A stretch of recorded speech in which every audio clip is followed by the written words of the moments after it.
This morning I'm going to preach on a topic that I really struggle with to preach on. And I've looked at, what angle can I take to share it in such a way that it is, I suppose, comfortable for me to share with you a touchy topic. So I thought, I'm not going to talk about you. This is the one moment I get to talk about me. So excuse it if it comes across as being a little selfish and uncomfortable. You're probably wondering, what on earth is he going to be talking to us about?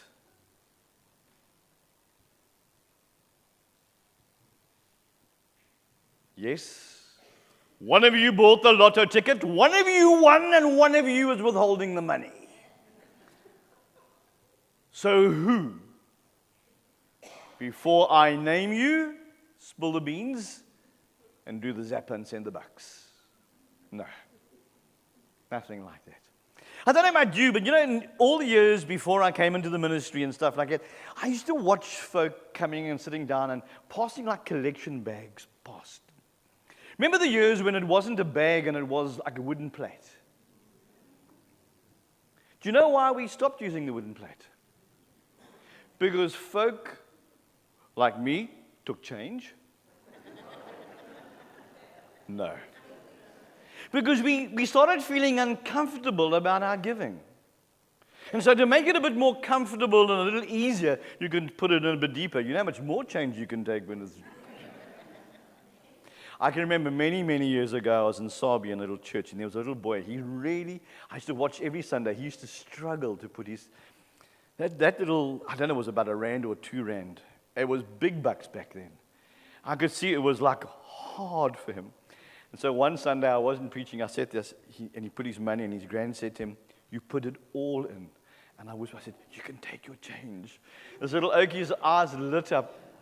I think he took more than what he put in. I think he took back everything he had put in that entire year. Luckily, it was only the second Sunday of the year, so it was okay. But I often have thought about, this bag that used to go around and people, why, what, who, when, where, what's the reasons? I don't know, maybe you have the same thoughts. Maybe they've crossed your mind as well. But this morning I want to talk to you about why I give to God. Not you, your business is your business, but why I give to God. I know that if I were to share the topic this morning and say, today I'm going to talk to you about tithing, you're all going to go, yay, yay, crazy, happy, it's your favorite topic. So I'm not going to.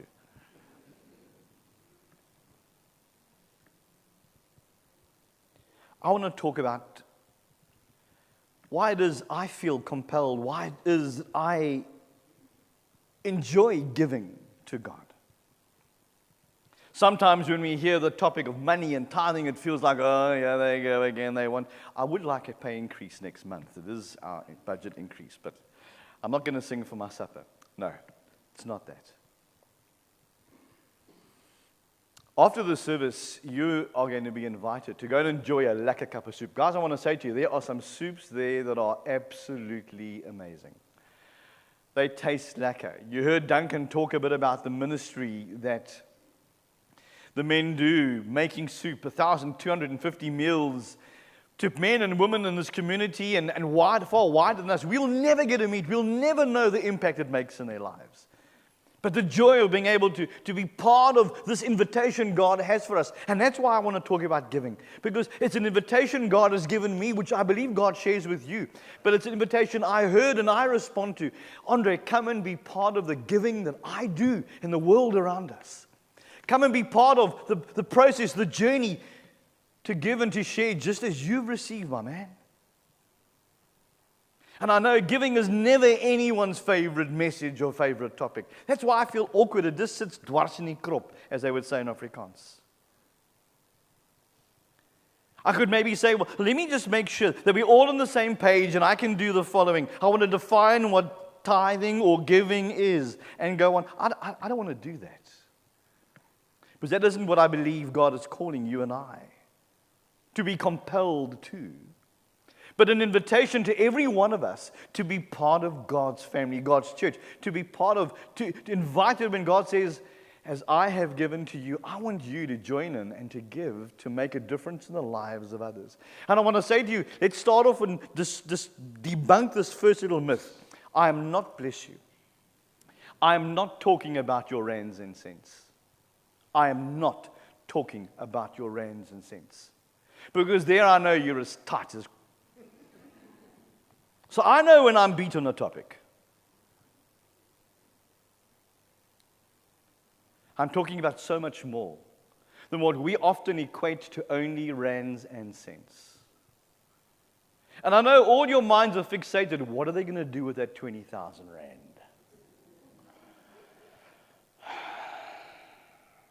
Well, wouldn't you want to know?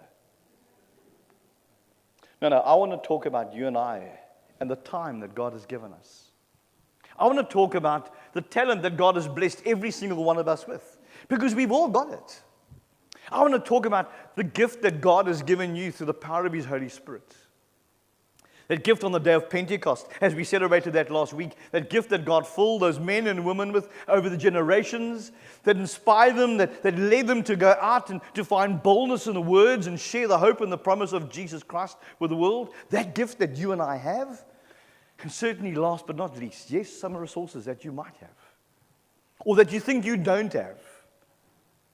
But an invitation that God gives to every one of us that Jesus says, come and be part of. When Jesus said to the disciples, drop what you're doing, follow me and I will make you fishers of men and women. That invitation to you and I to go and to be co-sharers of the witness of Jesus Christ in all the world. To bring hope and promise and life into the world around us. Yeah, I could share a couple of texts with you this morning from generations. Genesis 28, verse 21 and 22 says, the Lord will be my God, and all that you give me, I will give you a tenth. Or I could use something like Leviticus 27:30. Well, a tithe is everything from the land that belongs to the Lord. It is holy to the Lord. Or I could have used Deuteronomy 14:22. Be sure to set aside a tenth of all of your fields produced each year. But then I realized, not one of you guys produce anything. How many of you guys have got farmland around Toti? None of you. But I know some of you guys have got mango trees in your yard. I know some of you guys have got avocado trees in your yard. I know some of you guys have got banana trees. Some of you guys have got those really, like a lack of pawpaws, but you don't bring anything.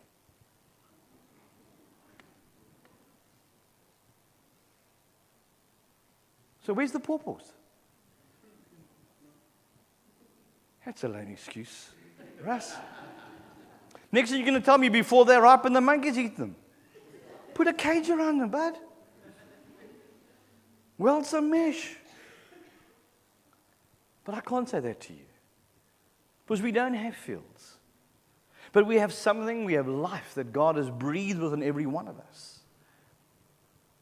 I want to talk to you today about why I've come to discover what a joy, what a privilege, what a pleasure it is, what an honor it is to give with Jesus.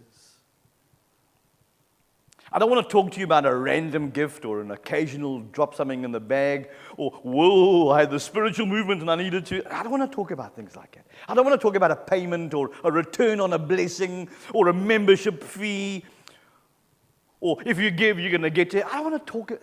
That's not what it's about. I want to talk to you about giving, an invitation that God has for every one of us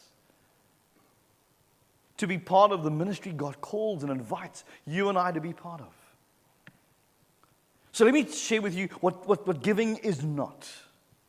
Giving is not about earning salvation. You can't earn it. God has freely given it through the life, the death, and the resurrection of His Son, Jesus Christ.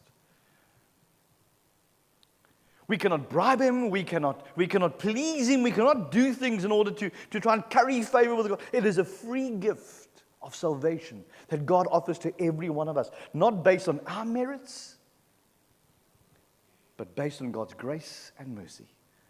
A covenant He has made with every one of us. I also have learned that giving is not about appeasing a guilty conscience. And believe me, I've been down that road. In order to get the nag off, I'll give over here, and then I feel fine for a few minutes or a day or two or three, and then it's back again. And you can't give to try and get this thing off your back. And in as much as you can't earn your salvation through your giving, as much as you can't appease a guilty conscience through giving, you also can't buy God's blessings. God gives them. God provides abundantly. And if any of these are the motives that you give, can I ask you guys who took up the collection to go and fetch it again and just to dish it out to those who did? Because I want to say to you, then your money is not welcome in this place. Because it's not given with the right heart. It's not given because then we've given with expectation. There should be no expectations. We have the blessing of life. Is it a perfect life? Not necessarily. Does it have challenges? Does it have difficulties? Yes. That's the reality. If every one of us were to stand here and share our story or a part of our story or the most difficult part of the journey, wow, you'd have the socks knocked off you of what some folk are enduring or going through as we speak today. And yet there is this invitation that Jesus has for us to come. As Ephesians 2 verse 8 to 9 says, "For it is by grace that you have been saved through faith. And this is not from yourselves, it is the gift of God, not by works, so that no one can boast." You see, we don't give, and I've learned not to give to try and get God's blessings. There's no spiritual transaction that takes place. I don't give God 100 rand and then expect that God owes me now 1,000. And because God didn't make it rain on the church grounds or whatever, it's not because I lack faith or that I can manipulate God into anything. I don't give to get. I give because God has given me life. And God has given me everything. God has given me more than I can handle and more than I even deserve. I give because God invites me to worship Him. And have you ever thought about your giving, whether it be in a collection plate or your time or your talent or the spiritual gift that God has blessed you with as an act of worship? Maybe if we begin to view our giving in such a way, maybe it would transform and change how you and I do give and share ourselves and make our time available. So I'm going to give you 5 quick reasons why Andre gives. Maybe you can resonate, one of these resonate with you, maybe all of them, maybe none of them, and that's cool. The first thing I've discovered that giving has taught me to put God first in my life.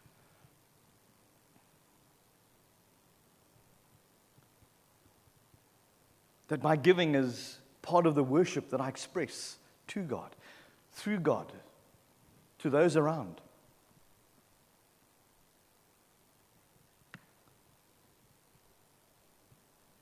That sometimes we get so caught up in the busyness. And I know as a minister, there's sometimes, there's stunning things busy happening, great things, seeing ministries taking place. And our church has a number of ministries. And I know there are times that I can get so caught up in the things of God that I totally miss the God of the things. And that can happen to us too. That we are so busy being church that we forget to be alive as the church. We get so busy going to church that we miss the opportunity to express who God calls us to be, His witnesses.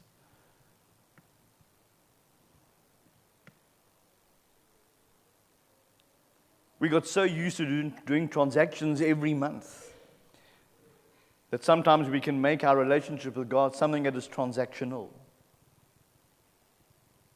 But I've learned this. As I've learned to rearrange my life, to rearrange how I give as an act of worship, how to have my faith stretched,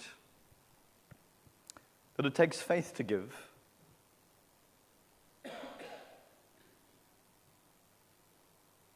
It takes faith to put God first. It takes faith to trust. Like any relationship,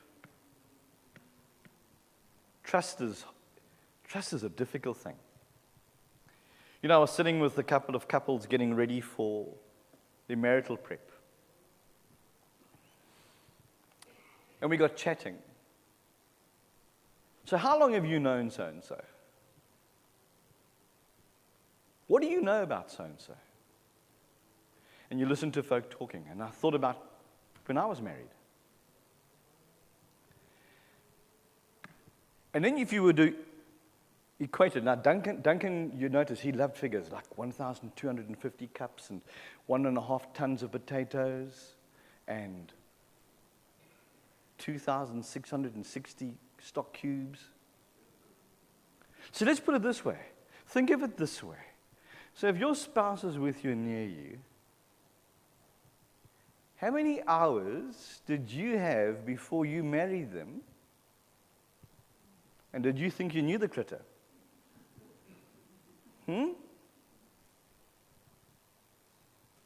Trust is a challenge. But sometimes we go into many relationships not knowing the whole story. And when you're in it, now you've got to do it. The same way when you surrender your life to Jesus, He makes bold promises.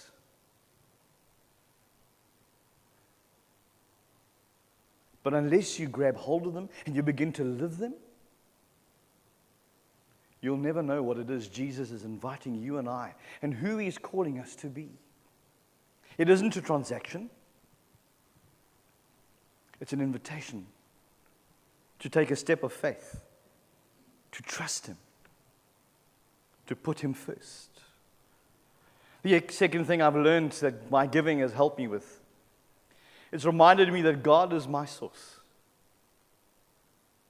Every time I get the opportunity to give, I'm reminded that my job is not my provider, that my salary is not my security, that God's my source. You know, when David went and he gave an offering, he built a temple to God. 1 Chronicles 29:14 says, "But who am I? And who are my people that we should be able to give as generously as this? For everything comes from you, and we have given you only what comes from your hand." You know, every opportunity you and I have is an opportunity to give back that which God has entrusted us with. Whether it be the breath in your lungs, to choose to be a blessing, to choose to curse, a choice to build up. When you got up this morning, it could have been, do I have to go? I wonder who's preaching this morning. Shucks, I'll just knock up together a couple of cups of soup, they won't know the difference.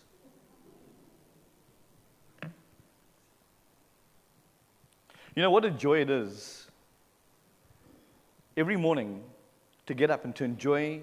I don't know about you, but I enjoy doing the devotions.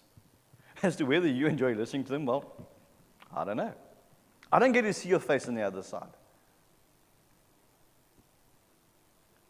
But I know what a joy it is to come and spend time with God, to get to know God, to learn to put that trust into action. Because I've discovered that God is my source, and I cannot do it without Him.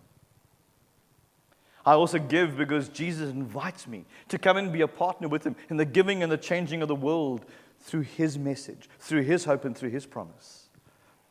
To be His hands, His feet, His voice, and His heartbeat. An invitation I believe God offers to every single one of us. You know, in Matthew's gospel, Jesus corrects the Pharisees. These guys who follow the rules, dot the I's and cross the T's. I'm quite sure by now you have worked out I'm not Mr. Dot the I and cross the T's. And if it bothers you, tough to you, you just need to learn to live with it, because I'm not going to be changing. Not for you or for no one, but for Jesus and Jesus alone. But sometimes in our giving, we can become like the Pharisees. Imagine if you were to give, you had 1 kilogram of cinnamon, and you had to give 10% back.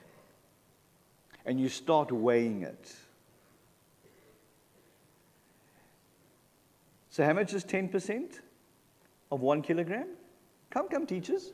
That's why I'm a minister. I don't need, my mathematics works different. What's 1 plus 1 plus 1? Hey? What's 1 plus 1 plus 1? No, 1. What's 77 times 7? No, 1.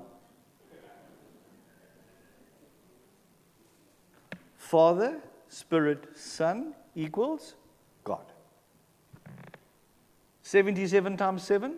Doesn't matter how much they wind you up or irritate you. When you forgive, it is forgiven. It doesn't make what they've done right. It doesn't mean that they are free of responsibility and accountability. But you stop drinking the chalice hoping that they're going to die.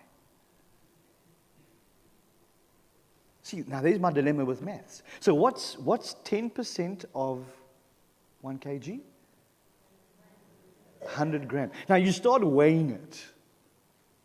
Yes, and now you sort of like at the break even. And then you just dot the I and cross the T person. Now you have to give 10%. And you get to that 1 little grain of cinnamon. Got to break it perfectly. Oh, shucks, this is still too heavy. It's always too heavy. Got to break it again. Some of us, and that's how the Pharisees and the Sadducees were.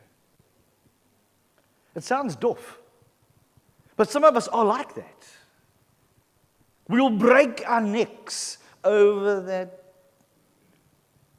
And because I've learned this invitation God has given me to join Him in the giving, I've got over the struggle of whether I'm getting percentages perfect. If you want to get really technical about tithing, it's 26%. So it's a heck of a lot more than 10%. So zip it and give. 26%. Take everything you've got. And yet this invitation that Jesus gives us is to come and to share our talent, our time, our gift, and yes, our resources. Because giving isn't the finishing line, it's the starting point. I've also learned that it has helped to break my fear and to build my faith and trust in Jesus Christ. There are many reasons why many of us don't give. We're afraid. We don't think we can afford to. We don't think we have enough. We don't know if we will last. We have the scarcity mentality. I got to see it during the COVID times, when we gave out food parcels to families. When there was enough for a week and a day or two extra, just in case. Folk would sneak around and go and get a second bag somewhere. Because there is this fear there isn't going to be enough.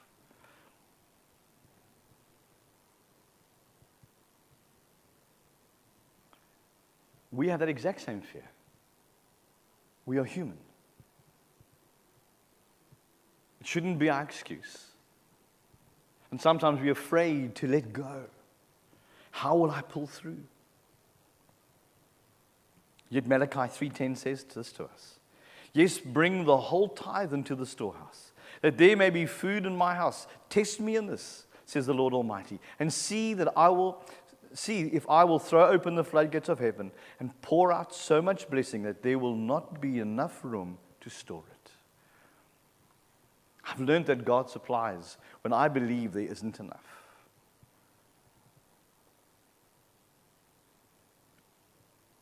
God invites you and I to be part of His journey. And last but not the least reason, I've come to learn that the little I have can have eternal impact on the lives of those around. And I know when we collectively share it, can make an unbelievable eternal impact. Because when we give, we are part of God's storehouse. It's not about paying bills or keeping lights on. It's about investing in eternity and the lives of men and women around us and some of our own lives. It's in that which we bring and which we give turns into ministry. It turns something temporal into something eternal. As 2 Corinthians 9:11 says, yes, you will be enriched in every way so that you can always be generous. And when we take your gifts to those who need them, they will thank God. You see, this is what we do.